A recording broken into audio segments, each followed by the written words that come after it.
Olá, pessoal, tudo bem? Estou aqui gravando uma mensagem para vocês para resumir o painel que eu participei no 10º Congresso Latino-Americano de Gestão de Contratos.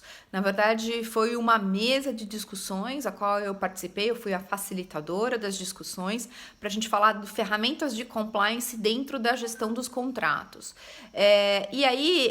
Quais foram os temas que a gente abordou, né? Um tema bastante sensível é o background check de clientes, né, fornecedores, enfim, todas as partes que influenciam a cadeia. E aí, o que é interessante é que a experiência dos gestores de contrato normalmente está voltada para um background check muito formal, de documentação, processos judiciais. E aí, a gente identificou a necessidade de se aprofundar, né? Tanto com relação ao aspecto societário, o vínculo de relacionamento entre contratante e contratado, a pessoa do decisor da contratação ou da pessoa que paga pela contratação, eventualmente também a própria dependência financeira desse contrato é importante também estar sendo analisado. E com relação ao background check, ainda a gente também identificou a possibilidade de divisão em níveis, ou seja, contratos que são avaliados com menor risco pela estrutura, né, pela matriz de risco da empresa. Então, a gente pode ter um background check bem menor ou ou até mesmo nenhum, né, dependendo do tipo. Ou a gente pode ter divisões de background check, de variações de níveis de background check. A outra questão que a gente identificou como uma ferramenta importante de compliance é que o gestor de contratos também precisa conhecer profundamente o código de conduta da empresa e as suas políticas, inclusive as de compliance, né? Porque é durante a execução do contrato que se identifica as violações do código, violações das políticas. Então, é óbvio que na hora da contratação existe, né, o compromisso das partes de cumprir com códigos de condutas e de políticas mutuamente, né?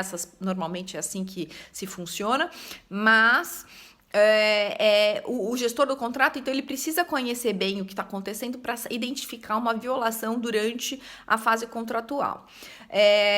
Outra questão também que foi muito discutida dentro do grupo sobre a questão da automação, né?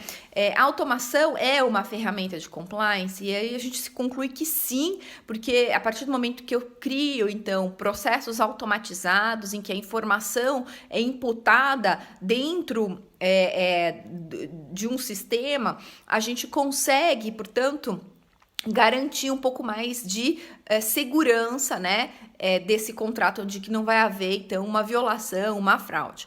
Porém, temos dois pontos aqui. Primeiro é quem está fazendo a imputação dessa informação, então precisa primeiro identificar quem é que faz essa imputação, se existe o sistema possibilita o controle o controle e a guarda da informação, da imputação da informação.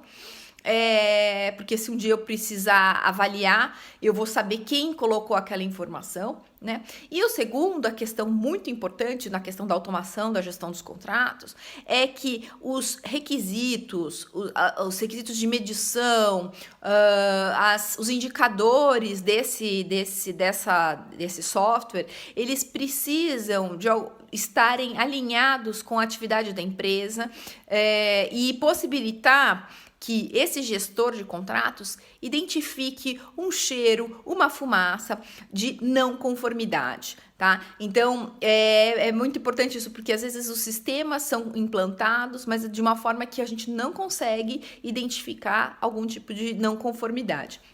Então, os parâmetros precisam estar muito alinhados com isso. E aí dá transparência para toda a parte então, não só na hora da contratação, mas durante a execução do contrato, né? O gestor do contrato, ele acaba sendo um veículo, né? Uma pessoa que viabiliza a transparência da relação contratual. Então, ele também, por muitas vezes, precisa servir como um meio de um treinador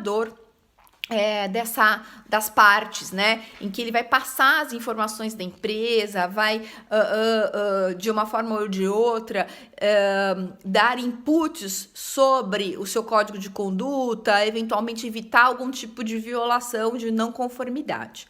Ok? E aí, por final, uma coisa que foi bastante interessante também, a gente acabou voltando muito no tema do background check, é que, como o background check como ferramenta, é que muitas empresas, elas demandam demais documentação, muita documentação, mas elas não analisam essa documentação. Então, é importante que se crie uma matriz de riscos para identificar quais são os documentos que devem ser solicitados e, eventualmente, nem mesmo dependendo do risco, não se solicitar documento nenhum. Não adianta nada eu pedir um monte de documentos e não analisar, porque aí eu estou assumindo uma responsabilidade maior, porque eu recebi determinados documentos e não analisei, né? Por exemplo, se eu estou ali conivente com um ato fraudulento, uma fraude, enfim, eu não analisei e eu vou acabar assumindo a responsabilidade. Então, minha responsabilidade acaba aumentando se eu não analiso os documentos que eu estou solicitando, por exemplo, do meu fornecedor durante um background check, ok? Enfim, bastante rapidamente, aqui já estou me estendendo bastante, mas foram esses os pontos. Fico muito feliz pelo convite da organização, da NGC e da IV Events. Enfim, espero no próximo ano estar podendo contribuir novamente com vocês. Um forte abraço e até mais.